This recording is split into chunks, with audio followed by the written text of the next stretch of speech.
And here we are. Look at that. We're both in frame. It's beautiful. The screen's gonna go off in a second. Okay. But first off, cheers. Cheers. Thanks for coming over. Thanks for doing this. My phone just ate shit. Absolutely. And so I have Jamey Nelson here today. He asked about doing a podcast. And I was like, why don't we just do a podcast and inception it, talking about how to do a podcast, as well as talk about drumming, where you're from, your background, and your life. All right. A little bit.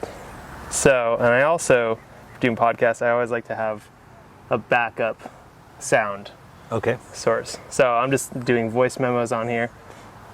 Hello. Hi. We were just working together all day, so. Yeah. Still this isn't a fresh hello, but it's a good one nonetheless. Pretty hectic restaurant shift all day together. It was good. I'm still wearing my Aldo's hat, that's fun. I'm still wearing my Aldo's kitchen grease. Not that I was cooking, but you still catch some. Yeah, it splatters a little bit. So yeah, let's get into this. I guess first thing, there's three things I want to get to. I want to get to your Chile trip. Mm-hmm. I want to get to drumming and kind of your background and how to podcast. I guess maybe let's just start where it should start. Where are you actually from? Arroyo Grande, Central Coast, California. It's like next door to Pismo Beach. That's down south. San Luis Obispo County. Ah, there you go. Yeah, so from here in Santa Cruz, 3 hours south. Okay. And what made you move up here? I started coming up here for surf contests when I was like 13. And then a year later, some of my friends' older brothers moved up here for college. Mm-hmm. So then when we were 16, we started coming up to visit and getting really good waves. And being 16-year-olds going to college parties, getting good waves. Like the first time I came, I think, was on a Halloween when I was 16 years old, and I was like, and you just partied and going surfed. to Santa Cruz. Yeah. And you're like, this is it. The waves are a lot better here than they are in Pismo Beach. I would imagine. A lot better. Yeah. Wait, so you did contests? Were you good? When I was a teenager, yeah. Yeah. I was always in second place. Yeah. That was my spot. The underdog. Yeah. When I turned 18 and had to surf against the 18 and up crowd, I was immediately like, that's the end of the road for me. I'm just going to surf for fun and find another way to... I enjoyed contests, but I wasn't that excited about it. I've never had like fantasies of being a pro surfer. I just did contests like you do Little League. Okay. And were your parents supportive of that? Yeah. Of course my parents are supportive. Your parents are anything. Extremely nice people. I would imagine they would be. I guess were they pushing you that direction, or that just kind of like fell in your lap to do? No. I like to say my mom pushed me towards surfing because she preferred sitting on the beach reading a book than sitting in the stands of a stadium or like with not a stadium but a high school bleachers or whatever. Yeah. But my dad really encouraged my baseball Little League, and I loved it until I was 13, but then I didn't grow for like a year and a half when everybody else kept growing, and that's right when I got good at surfing, and it's kind of good to be small. So yeah, when I was 13, I played my last year of baseball, and that was right when I started doing contest surfing, and I was like, I'm just going that way. I still played tennis. Okay. I played high school tennis, and that was really fun. Yeah. But we had practice before school, so it didn't get in the way of my surfing as much. Damn, and you were just always doing these things. This is just you, though. This is how you feel good. Your parents weren't like forcing you to do all that shit. No. Well, they wanted me to be involved in activities like school activities and sports and whatever. Okay. But they didn't really push me at anything. They were just encouraging of whatever I wanted to do as long as I saw it through.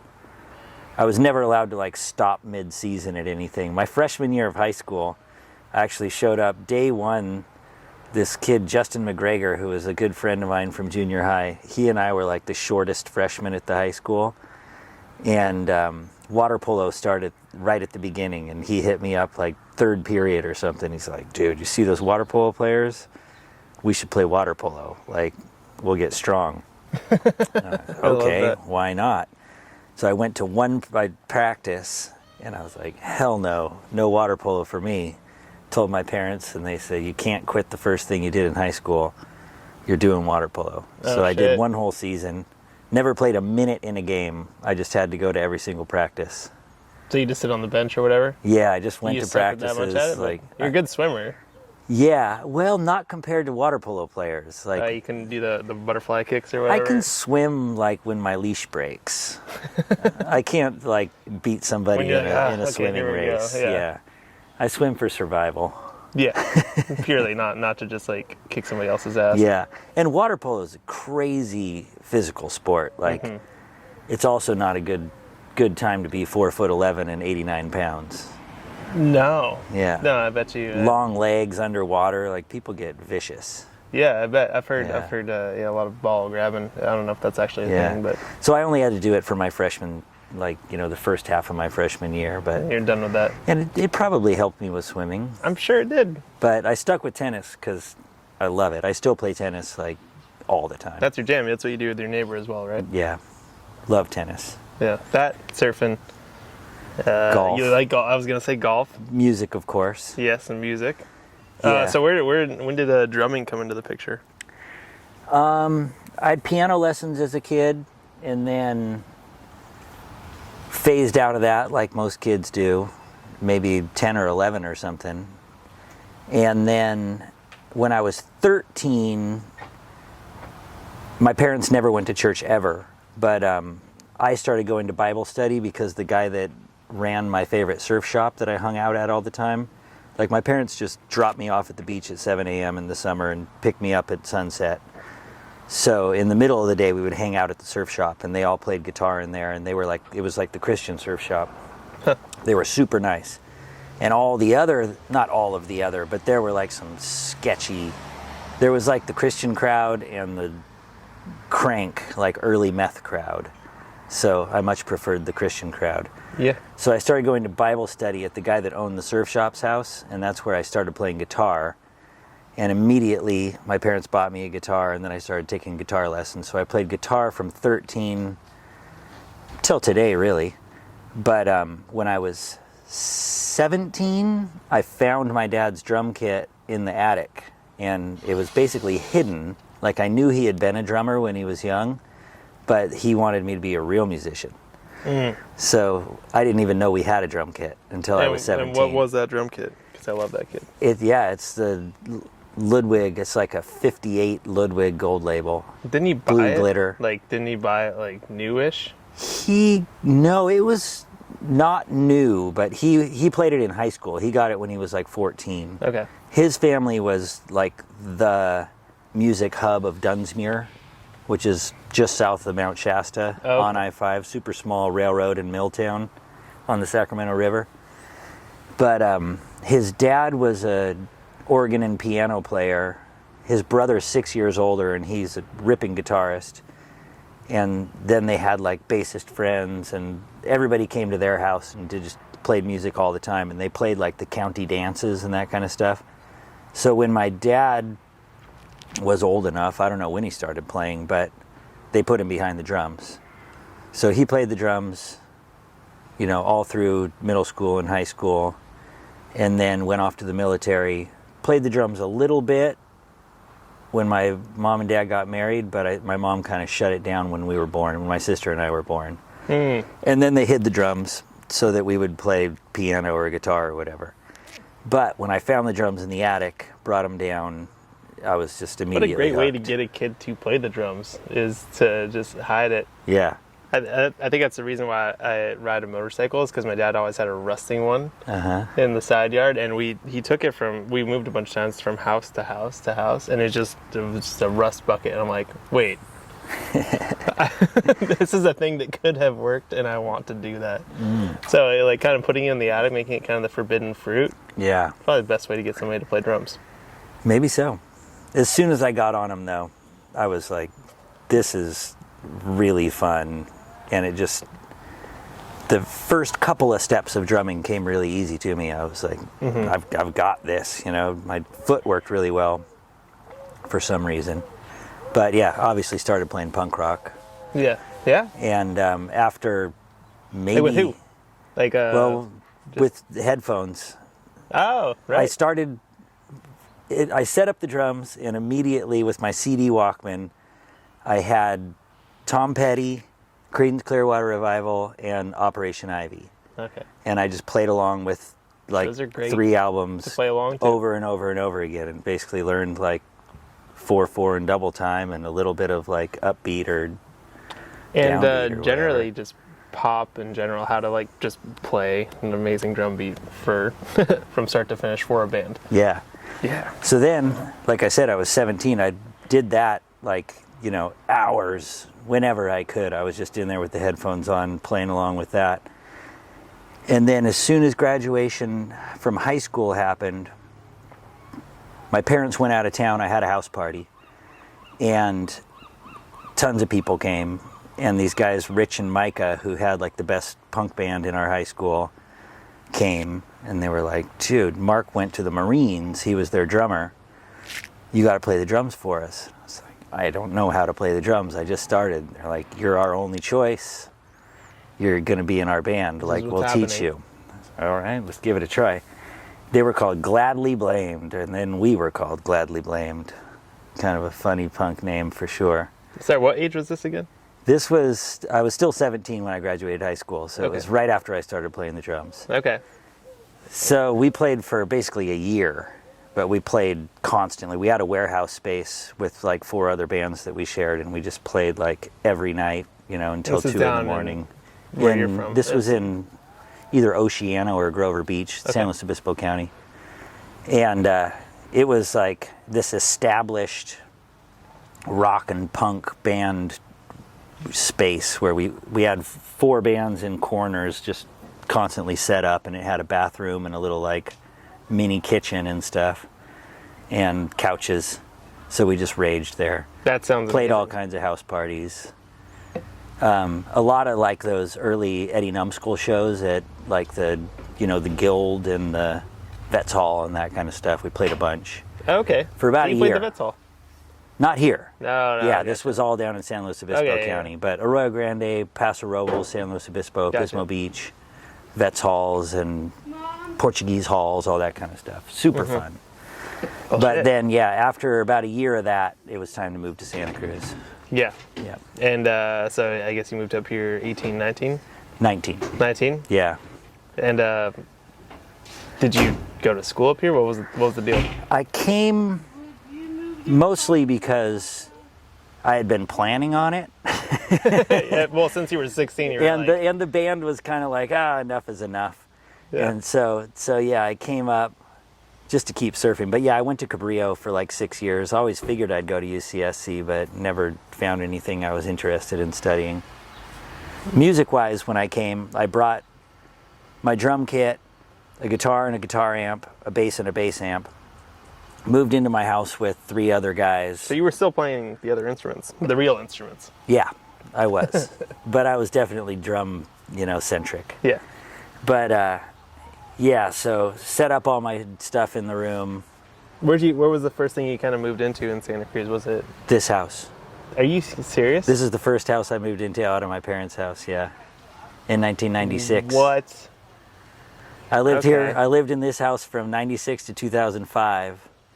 And then moved back into this house in 2010, and I've been here ever since. So I've lived most of my life in this very casa. Whoa.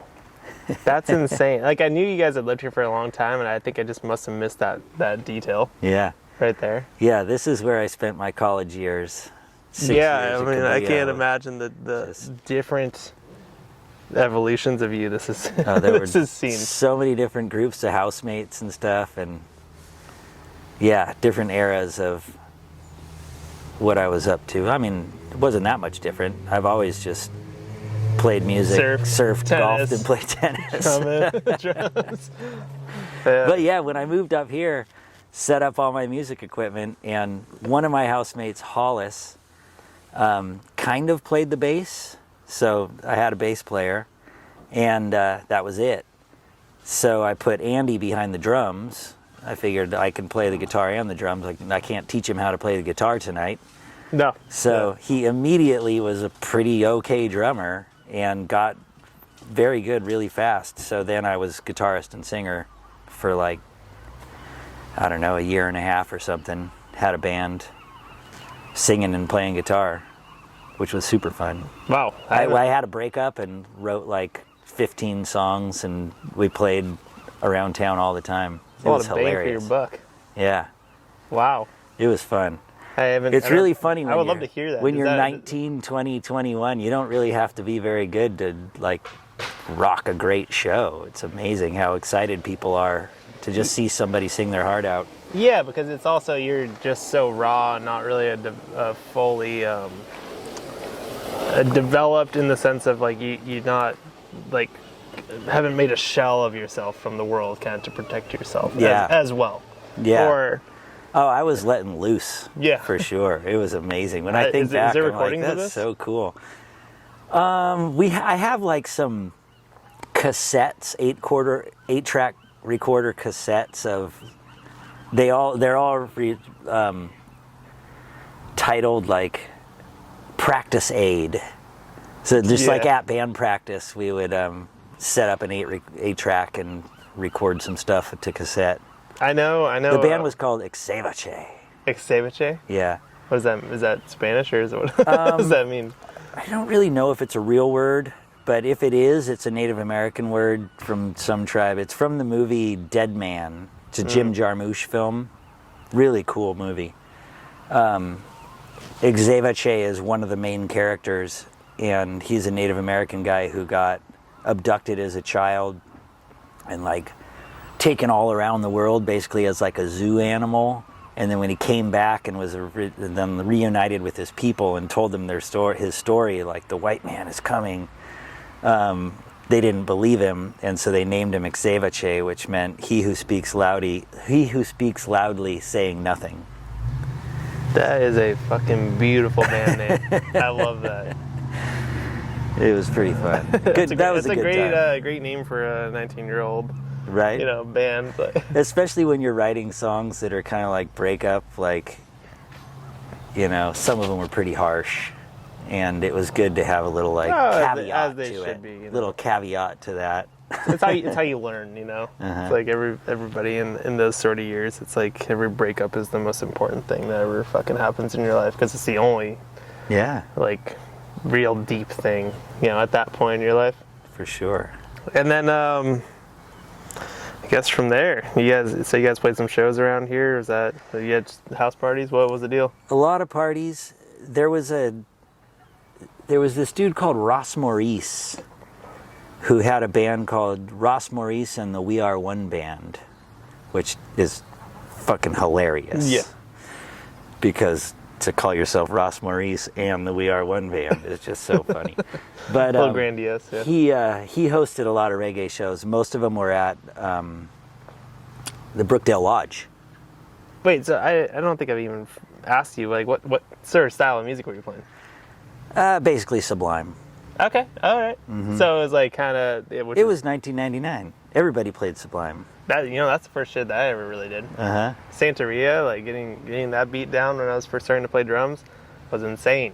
Yeah. And I'm from San Diego, so right. It was such a good way to learn music on any instrument. Like those guys ripped. They do. Mm-hmm. Yeah, and you look back on them and you're like, it's so cheesy because it would nonstop on the radio. Then you listen to it and you're like, God damn, these guys are good. Yeah. Yeah. I still love it. Oh, same. But yeah, so we did have covers, but I had 14 or 15 originals. That was basically what we went with, but it was either skank or punk rock. So you guys were the Ross Maurice, is that right? He was reggae. But he put on all these reggae shows. Okay. And he was actually walking by the house one day, and we were practicing inside, and he came knocking on the door, and he's like, "Hey, y'all guys, like, what's going on in there?" And he had a practice space over here that he had just opened up in this industrial area. His spot is now Santa Cruz Yoga, like where Santa Cruz Mountain Brewery is, and Emily's Bakery just shut down. I think 11th Hour Coffee just moved in Yep. there. So it was just like total. There was a marble shop, his like house / rehearsal studio. So he saved us from our neighbors because obviously they didn't like us playing here all the time. So we ended up over there. And then, yeah, he was putting on shows mostly at Brookdale Lodge. And then we played all kinds of backyard Which is in parties Ben and stuff. Lomond. It's in Brookdale. It's between Ben Lomond and Boulder Creek. Right, okay. There's mostly just houses, and then there's the Brookdale Lodge. Yeah. The Brookdale Lodge is cool. My friend is getting married in that direction, and we're gonna be staying at Brookdale Lodge apparently, which I guess is open again. Yeah, it just recently So this place is reopened supposed to be on some haunted, by level. the way. Yeah. It's an old. For anybody listening that doesn't know about that sort of area, it's very much in the forest off of Highway 9 Yeah. in the Santa Cruz Mountains. It's on Highway 9. It's on Highway 9. Yeah. Yeah. Right across the street from the San Lorenzo River, and it was like logging town. I don't know if there was any gold rush that went on there, but definitely big time logging and limestone. So like people were mining for limestone to make cement and whatnot. So the Brookdale Lodge was like a major event center for people who lived up there. It had a swimming pool, and the swimming pool, part of like the lodge restaurant thing was below it, so it was a glass wall, so you could see people swimming. Like the stage is here, and there's like people's legs going around. The pool like was James open Bond at night, shit, you know? right? Yeah. And then the main dining room actually has the creek running through it. It's really cool. Like you can sit. It's like a Disneyland kind of scene. You can sit on your table with like the creek rushing through and people swimming in the pool. Is it still like that? I don't know. Yeah, I don't know either. how completely open it is. I don't either. Like that's. They do have a lot very- of live music there right now, but it's not in the same spot. I think it's more like a patio kind of. I'm very curious because it seems very. It was very broken down for most of the time I've been here, which is 6 years. Yeah. 6.5. They also, as lore goes, like back in the logging days, there were tunnels that went across the street into the neighborhoods because there was a brothel in there. So it was like a way for guys to go stealthily in and out of the Brookdale Lodge. That makes sense. Back during the pandemic, for some reason on YouTube, I kept on getting recommended these like Santa Cruz old movies that they were kind of like, they'd talk about Santa Cruz, and they were like from the 50s or whatever, and they would talk, they'd be black and white and showing all these people, and this is a very great like logging area, and they're just like, they're clear cutting the whole forest and shit like that. So it makes sense. Those guys need to go do their own thing, right? Yeah. So then you're playing shows at Brookdale Lodge, and put on, who was the, I guess, I don't know, was it who was putting these? Ross Maurice. He was putting these shows on. Yeah. And what was the venue owner like at the time? Do you remember?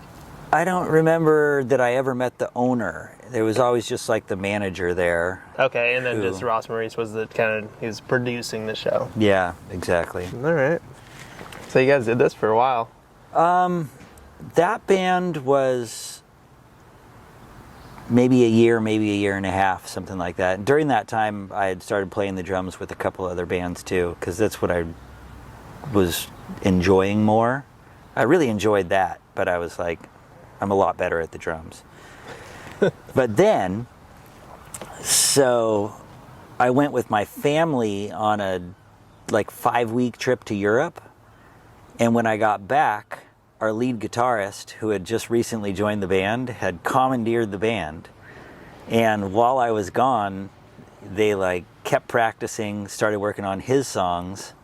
And I got back and they had like all these shows booked under a different name, and he was the singer and lead guitarist, and they were amazing. So much better than Xavice. Okay. And so Andy, who I had originally, brought onto the drums, was like, you're obviously meant to be the drummer of this band. Like, I will happily step out. Like, I'm tired of it anyway. So then I got back on the drums, and that's when really I took off on the drums. That band was good. We were called the Woodsmen. The Woodsmen. Woodsmen, yeah. They were meant to be called Wood Spoon because they were trying to come up with a name for the first gig they had booked.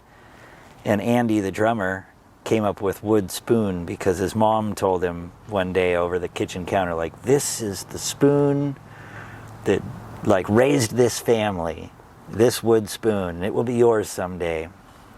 And then our friend Will Jenkins came over, and what are you guys doing? And he was like drawing out the wood spoon logo and all this stuff. We're thinking about calling it wood spoon, and Jenkins says, Woodsman, I like it. I'm like, no, wood spoon. He's like, yeah, the Woodsman, it's good. And then they just took it. That was it? Yeah. So we played for like 5 or 6 years. Oh shit. A lot. It was really fun. That band rocked. I don't think I've been in a band that long. It was a good, really good time. That's funny. You've been in like a lot of these like very dedicated bands. Right. Yeah, throughout your drums. I had no idea, by the way. Yeah. I have some Woodsman CDs. We spent a lot of time in the studio. Like the front What man. studios? We mostly recorded at Gadget Box with Andy Zenzak. Right. Yeah, we did. Oh, okay. What year was 3 this? albums with him. I've recorded with him. This was between 2001 and 2004. Holy shit. Okay. His studio was in a storage unit Yeah. over here on Mission Extension. I've been there. It was cool. We spent a lot of time in there. We gigged a lot. We had like one Wednesday per month at the Crow's Nest for those like local band showcases, and then we had a weekly at a place in Monterey called Viva, I think. We played there every week. And then Bruno's Barbecue in Scotts Valley. One of the ladies that was like a new owner at the time just absolutely loved our band, so we played weekly there. That's how it goes. Yeah. So we were playing a lot, but every dollar that we ever made off of gigs went straight into the studio. Yeah. And so it was like we spent so many hours in the studio. It was really fun. The best thing about that band, though, the keyboard player, Jake Lackey, who was awesome. He's of Lackey Woodworking, like cabinetry in Santa Cruz. He had a room in their like big shop that had always been like a storage area, and they cleared it out. We put our music equipment in there, and we practiced literally 5 nights a week, every single week for like 5 years. If we weren't gigging, we were just practicing for like 4 hours. It was we got ridiculously tight. It was so fun. Wow. Yeah, it was good. I have not done that with anybody. That was a lot of music. That was a lot of music, and you love it. Yeah. Where are those guys now? Matt, the bassist, he's a professor at Ohio State University. He's a genius. He invented some like computer software that simulates how drugs will affect your brain. And had like when he was here, he moved out from Pittsburgh for school, where he was getting paid by the university to do his graduate work there, and had all this stuff named after him. So he and his wife are both professors at Ohio State University. And then Dylan, the front man, I think he lives in Mendocino County. He's probably leeching off his girlfriend or something. Jake Lackey's still in town, raising kids, teaching them how to play piano. And then we had a couple other lead guitarists. Chris was amazing. I can't remember his last name. We only played together for 6 months or something, but recorded some good stuff together. That's his last name that you've known forever. Yeah. Or sometimes, in some cases, their first name. Right. Like we worked with the Eagle at the Crate place. It was Eric, right? Yeah. Okay. I was going to say, though. It took me a second. I was slow to learn that he wasn't just called Eagle, too. Yeah. But yeah, the Woodsmen went our separate ways. As it goes. Mm-hmm. As it goes. I mean, that's an insane amount of time. So, we worked with Andy Zenzak, which I've recorded with. I love recording with Andy only, Zenzak. He's so great. 18 years after you did? Okay. Something like that, right? Uh-huh. That's just crazy. And he took a break from recording to get too. into filmography, right? So I did a few songs with Lauren Wall. And I'm hoping to record with Andy again with Bad Maps. I think that would be a really good fit. that would also like bring you guys full circle back. Mm-hmm. Yeah, he played at the Cray Place with a band, I forget. He did? Yeah. Oh, I don't know. I forget what they were He's called. playing the drums? Mm-hmm. Huh. Yeah, he's great. Cool. Yeah, and to get a compliment by him too, I was like, damn, he's the real deal. Yeah. I love this. Okay, so man, we could talk about this shit forever, which is great. Yeah. So now Bad Maps. So now Bad Maps. Yeah, let's skip ahead. Were you in bands between Several that? years. Between that, I mostly went back to like writing songs. Actually, when the Woodsman broke up, it was kind of serendipitous. My truck got stolen the same week that the Woodsman just kind of called it quits, and I was tired of my job. It's like, cool, my truck got stolen. I was only a year and a half into payments on a brand new truck I had bought. So I was like, I'm going to get a sweet insurance cash out. So I put in my 30 days notice at the house, 2 weeks at work. It's like, I'm going to go trim weed in Mendo for a season and then go to Indonesia until I'm either tired of it or my money runs out to surf. And wait, you still lived here? I still lived here. So then I was sleeping on the couch. Well, no. So then, because I gave my 30 days notice, I still had my room. Yeah, that was the end of me living here the first time, which was, from, 96 until 2005. And, and 9 years. Then, I think it was more like 8 somehow, the way it worked out. But, like 3 or 4 days before I was meant to leave and go to Mendo, I got a call from the cops that they found my truck. God. So I was back into a car payment, staying here. So then I slept on the couch for like a month while my car got refurbished.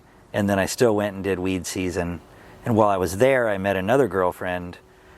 So instead of going to Indonesia, because I didn't have the money, I was just putting all my money into the truck again. I moved to Mount Shasta, or Dunsmuir actually, the house that my dad grew up in, with the drums and everything. Because we had a renter there for like 6 years and he moved out. So the house was empty and it needed to be fixed up. So I moved in there for the winter to snowboard and work on the house. And when I was there, I started writing songs on guitar again and wrote probably like 5 or 6 songs, but those are my greatest hits. Oh. And snowboarded 109 consecutive days.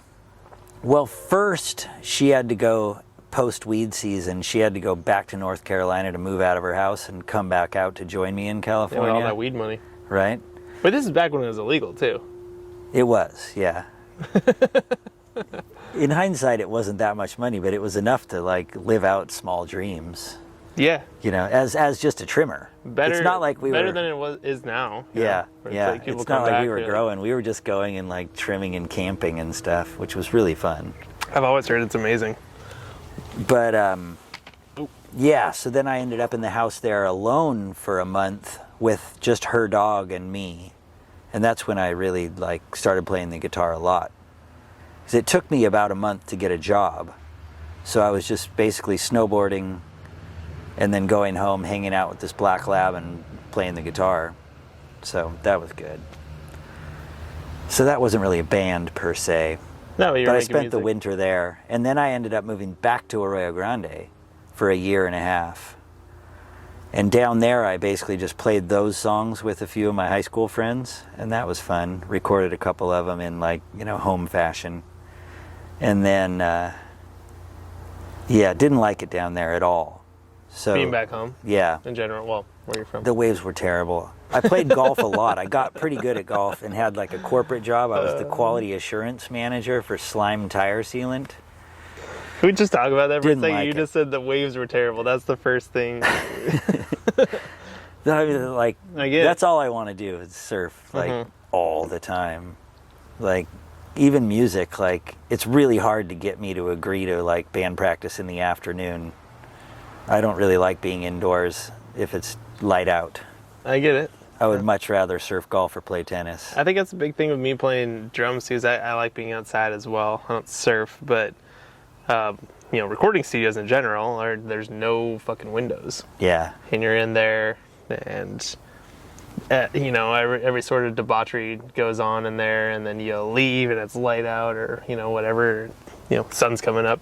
Either way, it's not like a super healthy lifestyle. Right. Not very good for your mental health either. For some people, they fucking thrive off it. Yeah. Like recording engineers, 16 hours a day in a studio, wrangling in a band, messing with computers, like, no, that's not my deal. People have tried to get me to do that, and I'm just not about it. They have to be very passionate about that art. Yes, I mean, just without windows. Right. You would subject people to do that, some Guantanamo Bay shit. But I love recording engineers. That's what makes music happen. So no complaints on that end. No doubt. Yeah, so I guess I didn't play in any bands for that whole time. But that wasn't that long. No, it was like 2 years or something. Then I moved back to Santa Cruz, and I basically put out the feelers to all my old friends and was like, I'll play the drums for gigs. Like, I'll practice like twice max per gig, because I knew all their songs already. Like, they were still playing the same stuff they'd been playing 10 years earlier. So I played a little bit with people, but basically nothing happened until Zach and Nick asked me if I wanted to play with Bad Maps. All right, let's talk about Bad Maps. That's where it got exciting. Yeah. It was good, just immediately. Yeah. To 5, well, I'm one of the 5, so I gotta say. At the time, it was just 3. It was, Nick Yorkos, Zach Handel, Dan Pothast, and they asked me to play the drums. Yep. And there wasn't a bass player yet. No. Ryan Lee had played bass. Right, and you had played drums. I had played drums. Dan, that was dope. And then both me and Ryan were like, this is amazing. I don't think either of us have the bandwidth currently to do this, but I'm just like, when you got on the drums, I was like, this is perfect. Yeah. Like, everything about it. Like, you sound perfect on it. It felt so good. Yeah. Yeah. It makes too much sense. Honestly, when I first started, I was like, oh gosh, like, I don't know if they're going to like what I'm doing, kind of thing, but they kept insisting they did. And, I think you're better. I got more comfortable with it. Yeah, I think you're better on it than I ever was. And they're just so fun, just such great people. And then they're like, now we just need an upright bassist. I said, I've been playing music with this guy for 25 years. Like, this is my guy. So let's go person by person. Let's talk about each person, because I cannot wait for them to hear this part of it. So, all right, let's go. Zach Handel. Zach Handel, absolute sweetheart. Yes. Just a beautiful songwriter, a beautiful soul that cares about people deeply. I miss him a lot. He moved up to Sebastopol. We don't see him as much as we used to, but when he comes, he usually stays at our house. I thought it was the end of the band when he moved out there, but we couldn't let that happen. Yeah, still play. That's a little transition into when he moved. I talked to Dan Pothast, and I was like, Dan, you play with a lot of bands for your whole life. You get back together when you can and things. Like, how are we going to keep this together? And he said, Jamey, Bad Maps has good bones. Wow. By the way, Dan Pothast is an insanely talented musician, and not only that, he's very successful, I would say, as well. He's having a great year right now. Man, the dude is playing with Jeff Rosenstock? Touring like crazy. Yeah. So the first time I saw him play, my friends invited me to a Street Light Manifesto. You know them? I know the name. They're like, they're the most like, they're a ska band, but they're like the most accessible ska band that's kind of like more modern. Okay. They're huge. It was a sold out ballroom in SF, I forget which one. But Dan Pothast came, there's a cat staring me right in the eyes, that was kind of funny. He came on by himself with an acoustic guitar, sold out ballroom, people like, there's no room to move, and he got people going crazy. Yeah. And there was one of the songs he did, he had never practiced. He's like, I just wrote this 10 minutes ago or whatever. And he wrote the lyrics on the top of his acoustic guitar, so you could see him right there. And people were going buck wild, like moshing. Yeah. And I was like, holy shit, I work with that guy at the Crate Place. Right. He's a server, kind of. Like. The first time I saw him play was when Amy, my wife, put on like a little showcase kind of thing. I can't remember what she called it, like not a hootenanny, but some kind of thing on the backstage at the Crate Place. And it was basically like friends and family talent show. Mm-hmm.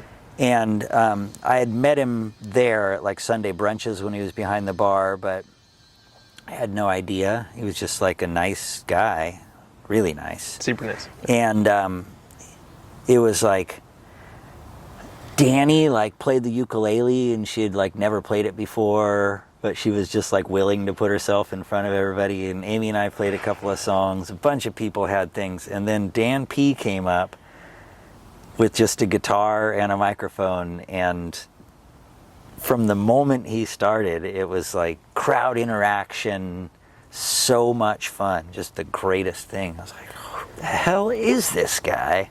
Then I found out all the bands he had been in, and he does it legit. Yeah. Oh, he's so good. It's funny for him to be in the band and not be like standing up at a microphone. He's playing the lap steel, and he's like kind of sitting back. Like, you know, has he told you about that lap steel? Has he kind of shown you it? The Jesus one? Yeah. I think it says Jesus twice on it. It's like the double Jesus lap steel or something like that, he calls it. It's hilarious. He rips on it too, and it's just such a random thing for him to play, because he plays with Jeff Rosenstock, who's an insanely talented musician who plays every style of music possible. Mm-hmm. I don't know if people really listen to his albums. A little bit. They go. I've watched the cartoon rock, a bit. I was very interested in that. Cartoon? Yeah, he does all the music for Craig and the Creek, which is a Cartoon Network cartoon. Oh, shit. I did not even know that. Yeah. So the first time Dan went on like national tour with him, he's like really curious. Is it going to be a bunch of like old punk rock fans or ska fans, or a cartoon fan? Is it going to be like a bunch of little kids with their moms? Like, we have no idea what we're going into. All we know is that every venue's selling out like this moment the tickets go on sale. He was all hyped. That's the thing. I mean, his music that makes so much sense, by the way, like him doing that, because his music just goes all which way, but in a really cohesive fashion. And like the stuff he's saying in his music is deep as fuck. It's really, it hits hard, but he says it in a fun way. Right.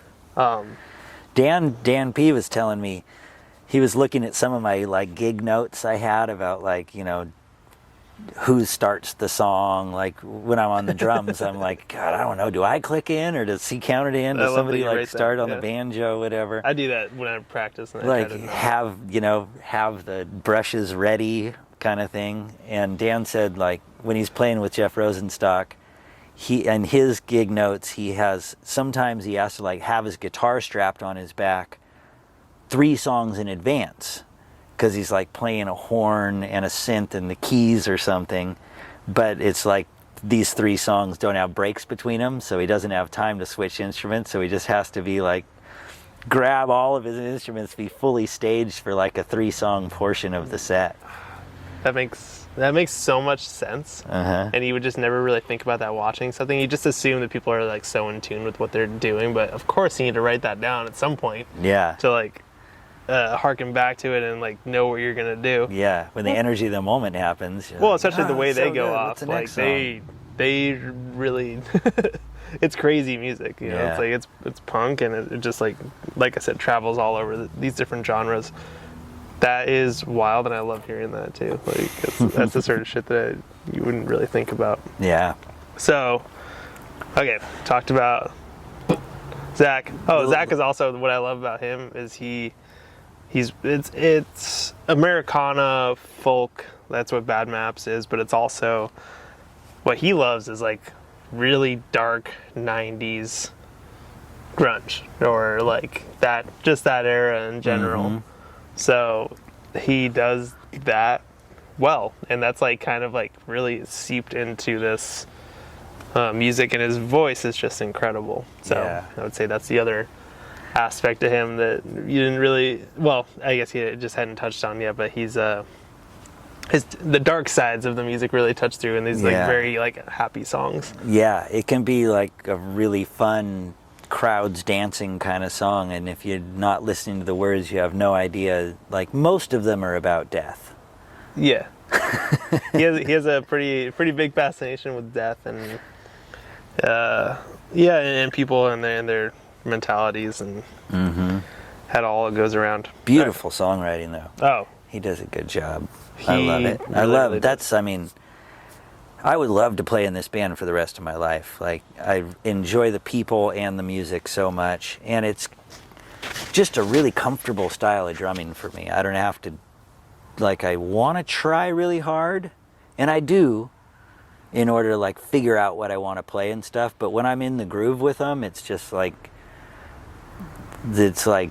meditation. Yeah, and what I like about them so much is that it has this like interesting grooves as well as it is just a straight groove, and but it moves around. Like there's different feels for different sections, and you can't just do the same thing. It has every section of every song has a different sort of groove and mentality to it. Yeah, I think that's what makes it so beautiful. Zach Dick, the bassist, likes to say that it's fun because it breathes so much. Like it doesn't just like stick with something. You're like, what's his last name? Dick. So Zach Dick. Yep. Okay. Zachariah Dick. And so you got two Zachs in the band.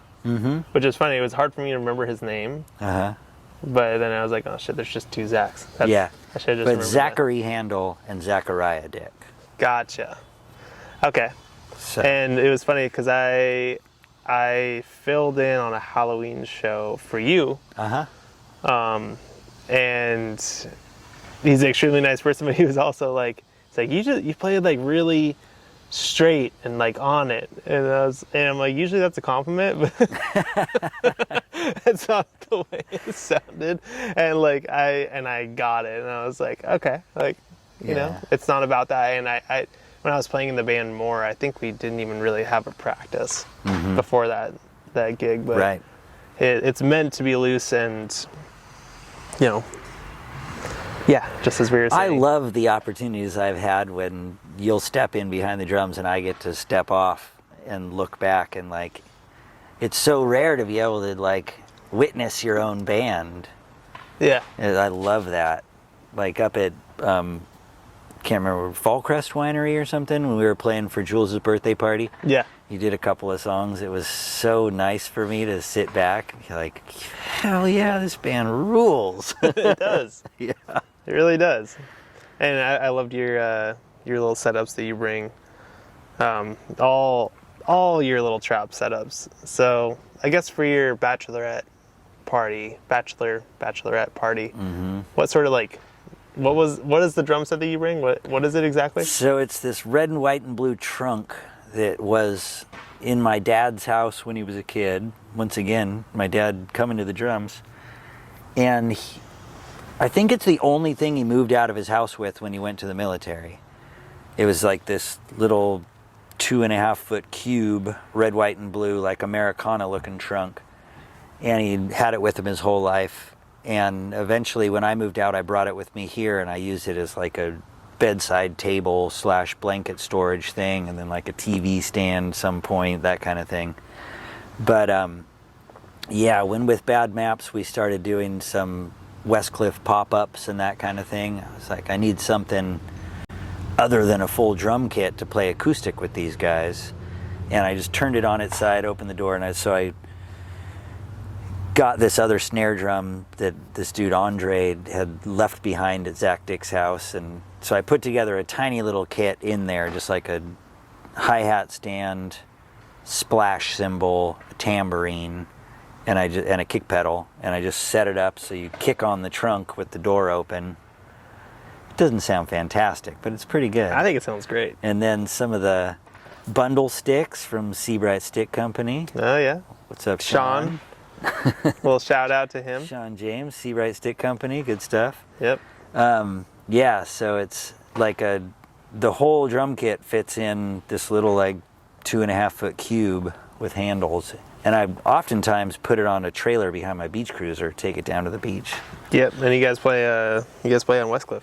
So. Yeah, we're actually doing it not this Saturday, but next Saturday. Okay. Just well, this Zach podcast Handel had the week will off. be out either tonight or tomorrow night. So, Cool. Yeah. So people listen to it in that Saturday, August 13th, we set up at Mitchell's Cove and just play acoustic during sunset. It's always good. Last person we need to talk about is Nick. Nick Yorkos. Talk about him. Magical human being. He's from this area. He multi-instrumentalist. He's a time traveler. He's People like call him Vintage Nick. Yeah, Vintage Nick. One time I was living at a house up off of Western on Alamo, and a bunch of friends and I ate mushrooms and went out into Moore Creek Reserve, walking around, just looking at the sunset and stuff, and we saw these two people above us. We're like, look at those fucking time travelers. They were wearing like a bonnet and a, I can't think of the name, like an old school hat, suits and stuff. And from that point on, I called people who wore vintage clothes time travelers because I just thought it was funny. And then when I started hanging out with Nick a lot more, bartending with him, and then eventually playing music with him, he was like, Jules and I went there like every day. It had to have been us. So it was an interesting, hummingbird. Yeah. That was an interesting crossroads that I'm pretty sure we saw Nick it was well before I knew him. And he has a big old red beard. He looks like if he took a photo from the 30s and then he colorized it. Right? That's Totally. That's a good one. And he's also just like the cutest dad. Yeah. He's such a good man. Also a crazy musician in his own right. Yeah. So he plays the banjo in Bad Maps like Jimi Hendrix. He plays with like I think he does run pedals. Maybe he doesn't right now, but I don't know. Oh no, he's got a full board. Yeah, he's got a full board with the banjo that's very, very, very old. A very old 4-string banjo that has to be tuned between Constantly. every song. I think that's part of it. It probably should be tuned more than that, honestly. And so he does that, and he also does his whole entire. He has a mandolin in Bad Maps too. He's playing mandolin? Mm-hmm. Oh man, I didn't know. Yeah, he plays mandolin in a third or a quarter of the songs. Okay. And then he plays lead guitar and trombone in Harry and the Hitmen. He does all kinds of wild synth stuff at home. Yeah, that's what I was gonna say. Everything in his studio is like from around the 70s. Even the mic stands and the fucking cables, like everything is everywhere you look is old. And he has all these drum machines and stuff. Very interesting human being. Can't wait for him to hear me say that about him. And a mixologist. Yes. He makes some The best bartender in town. cocktails. Probably so. Yeah. He's definitely the most, for me, I would rather sit at his bar than anyone else. He's the most fun bartender. Yeah. That's Yeah. what I mean. It's anybody can make a fucking gin and tonic. Right. It's do I want to hang out with them? Yeah. Do I want to tip them more than I should? Like, Yeah. and that's Yeah. Nick. Yeah, let's go. And then Zach Dick, the bassist. Oh God. Solid dude. Zachariah Dick. Yeah. I met him the first day I ever woke up in Santa Cruz. I arrived here at like 11 p.m. and at 7 a.m. I woke up and came out right onto this curb to go surfing, and he was putting his boards on his roof 3 doors down. And my housemate, who already lived here, You've known him knew that him. long? Yeah, the first day I Holy woke up shit. here. Okay. I met him and we went surfing together up at Waddell, and within the week we were playing music together. Back then he was playing guitar and singing, and we had a band called the Shrew Men, and played all kinds of covers, just tons of covers, Grateful Dead and blues covers and stuff. And we actually gigged around too. Oh shit. Yeah, I guess that was my first band in Santa Cruz, the Shrew Men. Yeah, I was gonna say you did not mention this. Yeah, I forgot about it. I played in a lot of bands. I guess so. Yeah, that was good. I also played in a band in Santa Cruz called, oh God, what was it called? Really cool, a bunch of really cool guys from Dana Point had a band in Santa Cruz called G String, and we had a weekly thing at this weird biker bar that's now Ten Flings? No, it's on Pleasure Point, like on Portola. Oh, it might be saloon? Suda now. No, there's a saloon. It wasn't there. No, No. I think it might be Suda Okay. now. It was right next to Frenchie's. It must be Suda. Okay. That was a weird one. Fun band though. Those guys were cool. So G-string, what the shrooms? The shroom? The Shrew Men. The Shrew Men. Yeah. And that was your first band with Zachariah? Yeah. I think that was definitely my first band with Zachariah. And then how did you meet up? How did that get into Bad Maps again? I had been hanging out with Zach and playing music with him intermittently since 1996. And then he transitioned to the bass during that time and became bassist in like the Anderson Street Collective and some other stuff that we did. We used to play Bay Tree Bookstore up at UCSC all the time, of course. Everybody did. I haven't even heard of it. It was cool. Bay Tree Bookstore used to be like, had this big deck and it overlooked the main, I guess, quad area, like where Bay Tree Bookstore still is, but it was like in a different building there. And you'd play outdoor looking back at the coffee shop cafe thing. But so then, Zach played bass in that.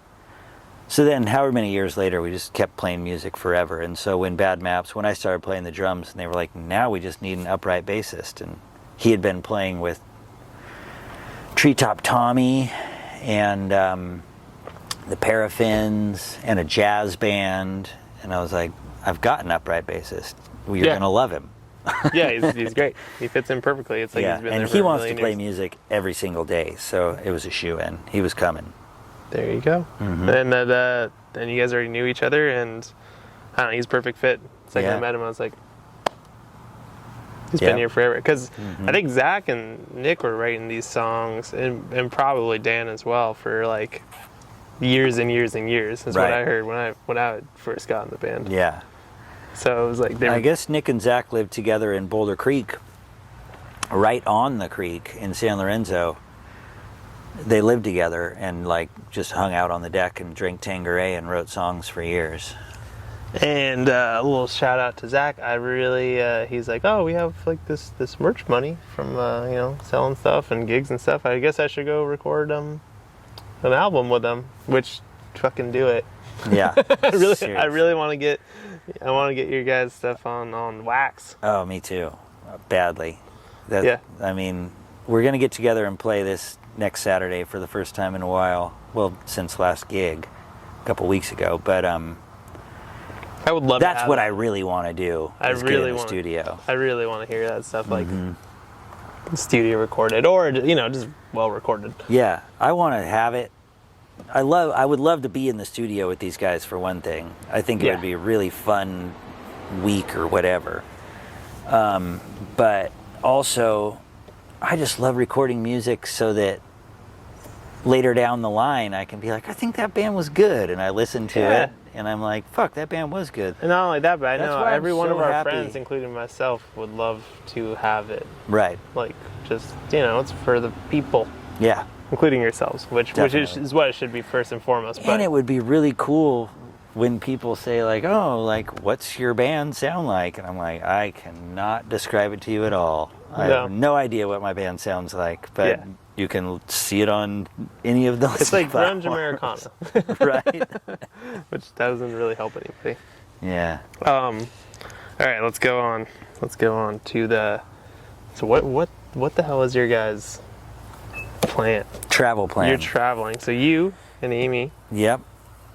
The best couple. We were. Married couple. Oh, thank you. Yeah. We were alone in Big Sur, I guess last year. We go to Big Sur a lot. And we were on a hike, just Plaskett Ridge Road, mellow walk from the campground. And Amy had been reading a book about goals and whatnot. She's like, so what really is your like ultimate life goal? I was like, driving the entire Americas. I want to go to Patagonia by car. She's like, me too. We have to do it. Like, if we don't do it now, eventually it's just going to be a goal we didn't do. So we're making moves. So Yeah, so Patagonia, That was it. That was your goal. You read. It's basically just driving, surfing all the way down. So, yeah, we're going to build a camper. I have the perfect truck, '03 Tacoma, same one that got stolen in 1995. Or 2005, sorry. Yeah. Yeah. But yeah, we're going to build a camper on it and take at least a year to just cruise south and surf our way down. Amy's a great surfer and an excellent camper. Yes. Beautiful wife. All the greatest things you want in a partner. An amazing, fun person to be with. Yeah. Songwriter, singer, songstress, chef. But so we're going to cruise. When's you guys plan for this? Well, it might happen originally when we talked about it, we were thinking like maybe 3 years, like maybe 2025 the first or something. But basically it's just being ready, having enough money saved. And we're saving money faster than we thought we would. And things are coming together.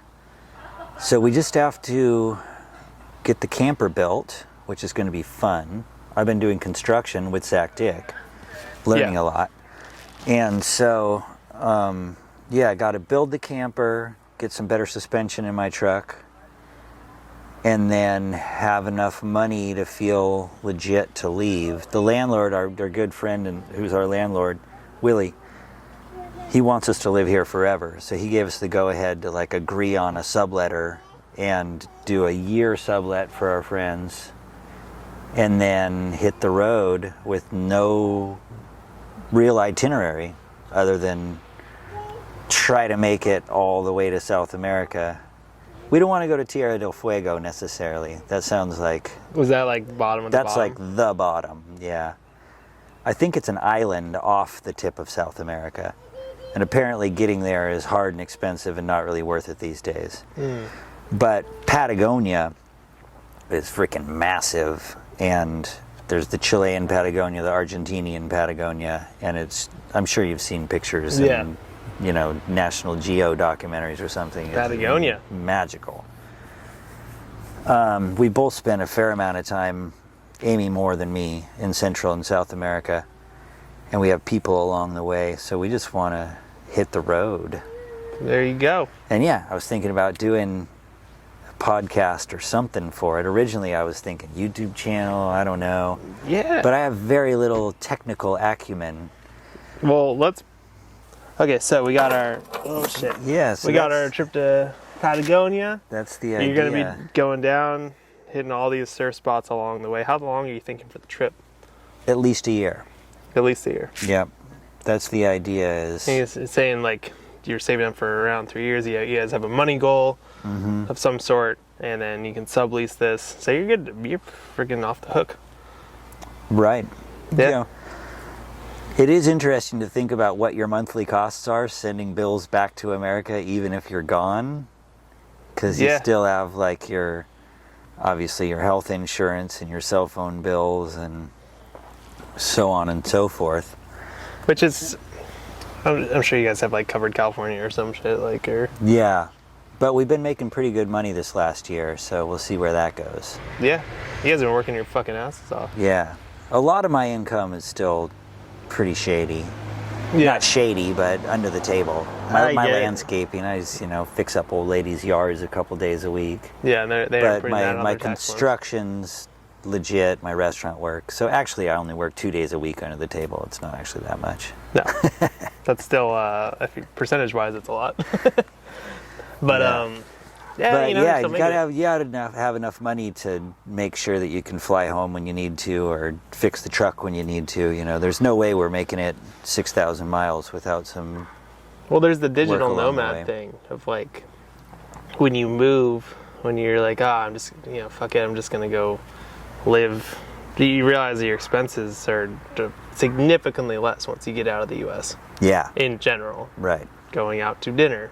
Even but you gas. probably don't even, gas. But you probably don't even go out to dinner all that much. But like, you can. Like, Right. it's like $5. Yeah, Certain we're places. talking to a lot of people who have traveled in Mexico a lot, which I have not traveled in Mexico much. I've spent more time in South America and just a tiny bit in Costa Rica. But I think it might be cheaper to just buy tacos than it is to like, I mean, we'll be catching a lot of fish and stuff, but yeah, like transporting your produce and whatnot, like buying stuff. Yeah, you can. I mean, you guys are doing it. I mean, this is stands all the time. You're getting me really excited, just in general. Like, I want to do something like this now. Mm-hmm. But that's well, there's that. Yeah, just the digital nomad thing, or like what people do. They start realizing their expenses are way less. They can make more money in general if they're living somewhere else and kind of still earning the U.S. dollar. Mm-hmm. Which I know. So we're going into the podcast really quick, or whatever you guys want to do. I would say personally, you should just do something like this every once in a while, just like us sitting down with a camera with the mics plugged in. It's a pretty simple setup, right? I picture like a weekly update, just like where we are, what we're doing, challenges we've come across, amazing waves we've been riding. If anything for your friends, but also if anything, just document this thing that you're doing. Definitely. Like, you're going to love to hear about this shit later in life. And if it were to catch on, or even not until postpartum, you know, once we finish the whole trip, but we'll have created an amazing guide, like about what it takes. Like every border crossing is, you have to deal with all kinds of things. Like the Darien Gap's massive. You can't drive from Central America to South America. You have to ship your truck on a with the Panama freight ship. Right? The Panama Canal you can drive over, but the Darien Gap is this weird jungle marshland between Panama and Colombia that at its widest, I think it's only like 120 kilometers, but it's virtually impassable.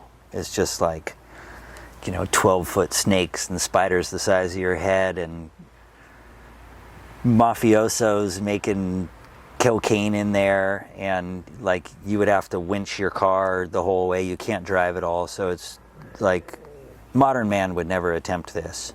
People have done it in the past, but it's like 4 months to go 100 kilometers kind of thing, and probably get gangrene and who knows what else.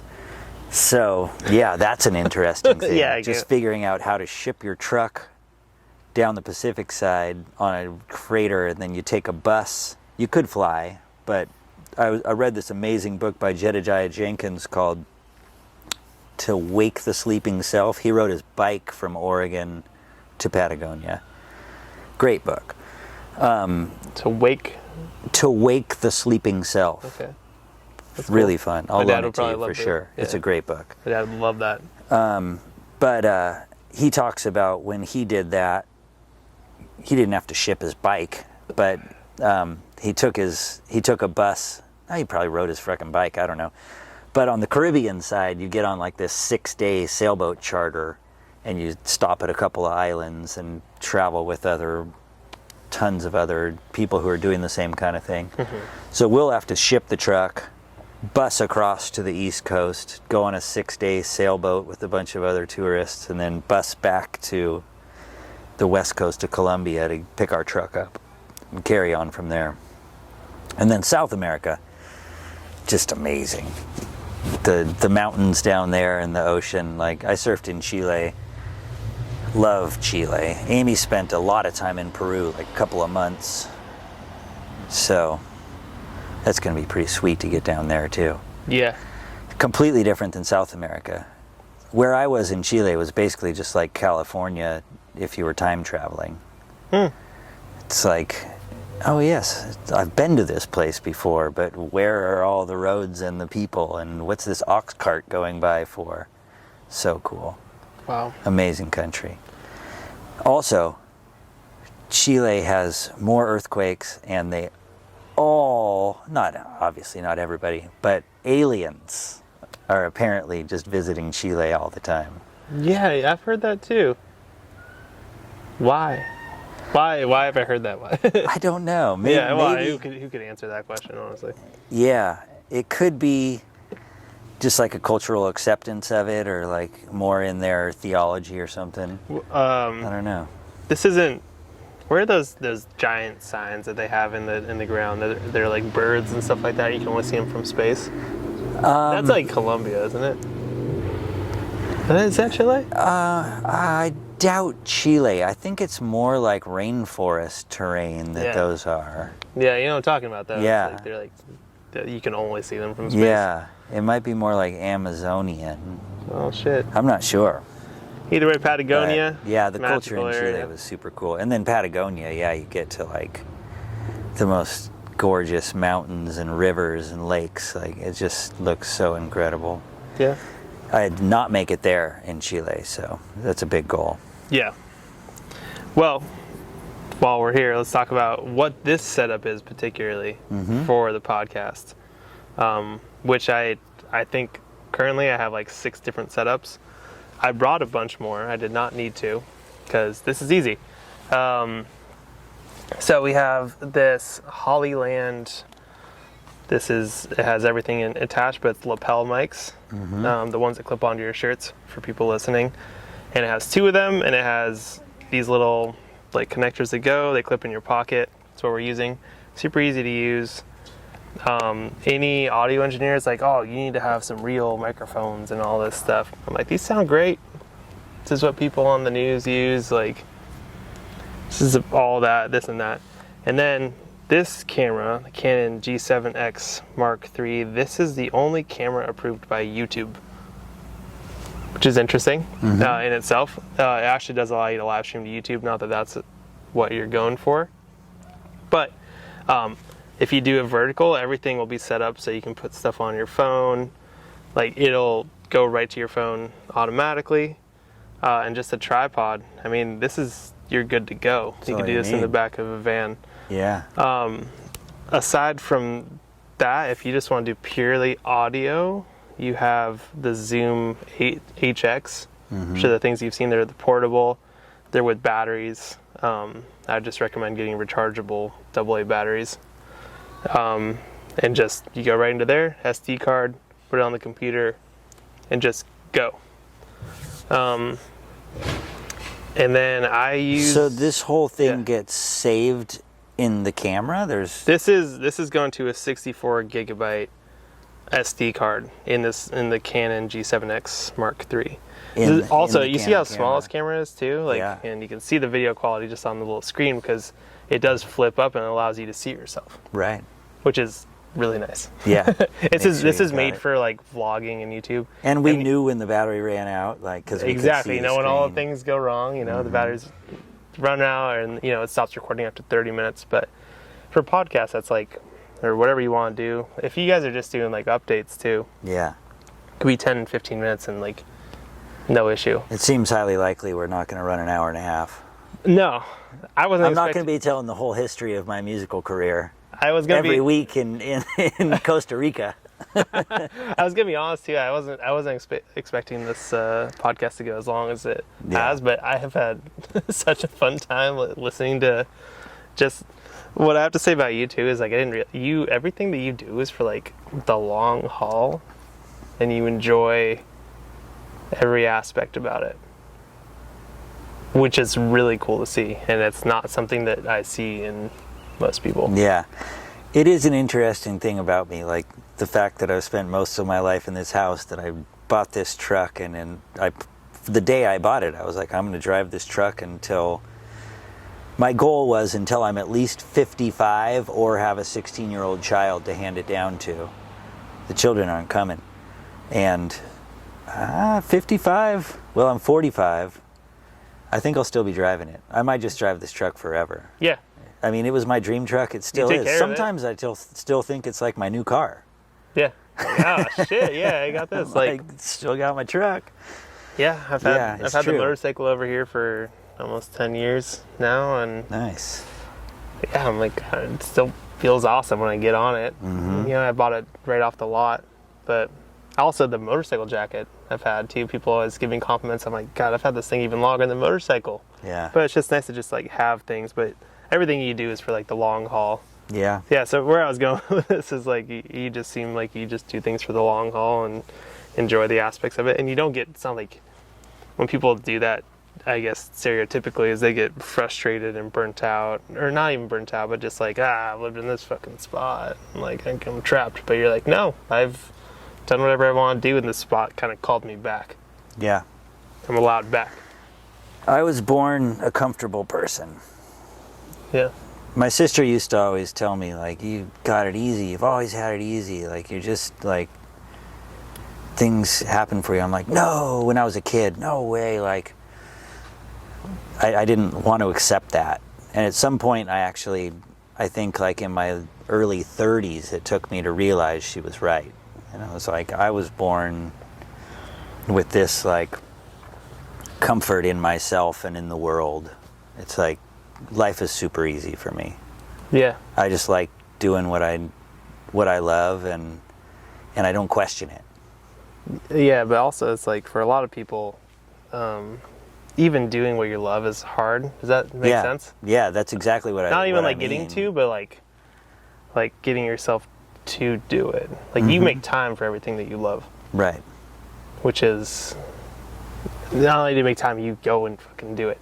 There's these aspects of you that are, it's hard for everybody to do. It's like you like when I talked to Amy, she's like, yeah, this is what, these are the chemicals that make Jamey. It's all, you do this and this and this per week, and like this, you get all these and you just feel relaxed.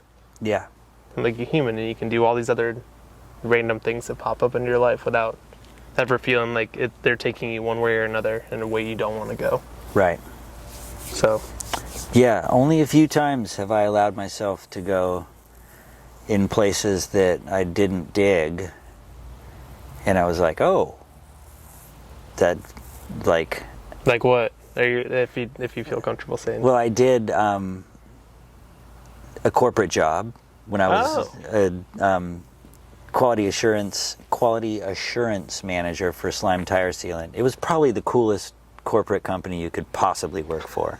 Okay. Greatest people, super lax atmosphere, like wasn't like 8 to 5 kind of thing. It was like get your work done and you're cool. I hated it. I was just I cannot go to the computer one more time this week. I can't, like, and it was so fun. I was like, I had to try and blow things up because we're a tire sealant company, along with like tire pumps, tire gauges, like a bunch of other sporting stuff. Really fun. Anybody in that world would have thought it was the funnest thing ever, but I just wanted to be surfing. Yeah. Like, and your life allows you to do hard. that. Yeah. And yeah, you've just kind of like molded your life around that in general. So you kind of, that's cool. It's inspiring. It's hard to see too, and it's just worked out for you. Yeah. In general. It has. And I think from the day I was born, everything has worked out life for also, me. I'm a golden boy. But life also throws you. It's embarrassing to say, but it's less embarrassing to say at 45. Like, I've accepted that I'm a golden boy that was gifted like a demeanor that works. That's it. It's parents that were amazing. Like, your parents born are in incredible. California. Just like when I met your parents, I have like makes so much sense. Like, I'm just like going downstream my whole life. Yeah. It's like I was born like, just like, enjoy this. Yeah. And it took me a while to recognize that people who are struggling didn't start at the same place as me. Yeah. You know, people who did start at the same place as me societally, it took me a long time to recognize that, like, maybe like they weren't born with the same disposition as me. Yeah, well, you got it's a really nice so gift from the universe. Well, you got like, parents, yeah. You got your genetic makeup. Yeah. You got your life circumstances, and like all these things have worked out for you. But at the same time, it's like you're throwing curveballs. I know you are. Oh, for sure. Like everybody is. Yeah. But it's just your way of handling them. And I think in the community of Santa Cruz, when people talk about you, they're like, when I'm around you, I feel more chill. Nice. And when other people are around you, I've worked with you at 2 different places, but that's the truth. So it's something cool just kind of to see and, see as an aspect of what our lives could be. And yeah, just, fucking keep on rocking it. I'm really excited to see you guys do this trip. Oh man, I can't wait to see Jamey on the road. Oh my God, it's gonna be well. Really, you guys have, special. I've seen her go to Big Sur a bunch of times, and like that's her happy place, is just being out surfing and living life and talking to new people. That is what she. And Amy is like world travel is her passion, like her happiness. And we've traveled together, but we've never gone like into the depths of like, once you're like really out there. Yeah. And not like we have, 21 days and then we go back to our job or something, just like let's like set sail and see what happens. It's going to be unreal. Yeah. It's not something you can really fully plan for. Yeah. Oh, we're not trying to either. It's basically just like we just have to like lift anchor and go, and then everything will be fine. All the getting ready stages are like we could put a lot more stress on it than we have to, kind of thing. And you just gotta make money and sublease the place. You're all set. Yeah. Sublease the place. That's and build the camper. Oh, well, that's where the podcast starts. When I start building the camper. So I highly recommend this camera. Oh yeah. This tripod is $11. Right. This camera I got used. It was $500, but look how small it is. Yeah. It's doing everything we need to do. It's recording with this, and then I recommend these. But the Hollyland. Yeah, you just pop them on and they recharge. Mm-hmm. I don't know. I can't. This is probably the easiest setup you can get. And then what's cool, if you get like Buzzsprout for this, you can take exactly this video. I'm going to quickly put it into something on the computer, but put that video right into Buzzsprout, and it'll just take the audio from it and put it up on every single possible platform. Buzzsprout is like a podcast. Yeah. You have Anchor, right? I started an Anchor account just because I really wanted to get the ball rolling, and it looked like suggested it was like the easiest way for a beginner. It absolutely is. You can start with your phone. You can literally just go like this, boom, it's online everywhere. Mm-hmm.